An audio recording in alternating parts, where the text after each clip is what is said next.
హైదరాబాద్ లో బంగారు వ్యాపారుల ఇళ్లలో ఆఫీసుల్లో రెండో రోజు ఐటీ సోదాలైతే కొనసాగుతున్నాయి. వాసవి గ్రూప్ కి చెందిన 40 కంపెనీల లావాదేవీలపై అధికారులు ఫోకస్ పెట్టారు. బ్లాక్ మార్కెట్ నుంచి పెద్ద ఎత్తున బంగారం కొనుగోలు చేసినట్లుగా అనుమానిస్తున్నారు. బులియన్ ట్రేడింగ్ పేరుతో హోల్సేల్ గోల్డ్ మార్కెట్లో అవకతవకలకి పాల్పడినట్లుగా గుర్తించారు. క్యాప్స్ గోల్డ్ ప్రైవేట్ లిమిటెడ్ కార్యాలయంలో ముమ్మర తనిఖీలు చేస్తున్నారు. గోల్డ్ అనుబంధ సంస్థలు కళాసా రియల్టర్స్, కళాసా ఫైన్ జ్యువెలర్స్ హోటల్లోనూ సోదాలు చేస్తున్నారు.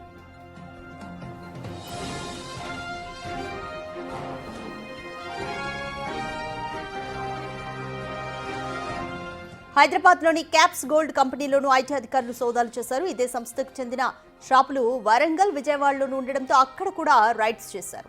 మినరల్ డెవలప్మెంట్ కార్పొరేషన్ నుంచి పెద్ద ఎత్తున గోల్డ్ కొనుగోలు చేస్తున్న క్యాప్స్ సంస్థ రిటైర్డ్ గా గోల్డ్ షాపులకు బంగారాన్ని విక్రయిస్తోంది. ఐటీ చెల్లింపుల్లో పెద్ద ఎత్తున అవకతవకలు జరిగాయని గుర్తించిన అధికారులు బంజారాహిల్స్ లోని ప్రధాన కార్యాలయంలో సోదాలు చేశారు.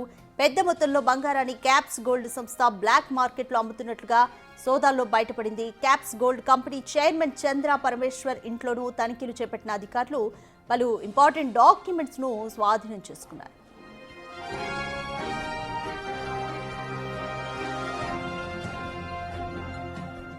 హన్మకొండ సిపి రెడ్డి కాంప్లెక్స్ లోని బాలాజీ జ్యువెలర్స్ లోనూ ఐటీ అధికారులు సోదాలు చేశారు. 3 బృందాలతో బాలాజీ జ్యువెలర్స్ యజమాని ఇళ్లు, షాపులలో తనిఖీలు చేశారు.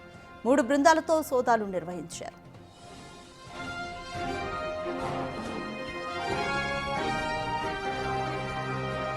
నెల్లూరులోనూ ఐటీ రైట్స్ కలకలం రేపాయి. ఆచార్య వీధిలోని ఓ జ్యువెలరీ షాప్ లో ఐటీ అధికారులు తనిఖీలు చేశారు. షాప్ తో పాటు జడ్పీ సమీపంలో ఉన్న వ్యాపారి నివాసంలోనూ సోదాలు చేశారు. అధికారులు జ్యువెలరీ షోరూంలోని అన్ని రికార్డ్స్ ను పరిశీలించారు.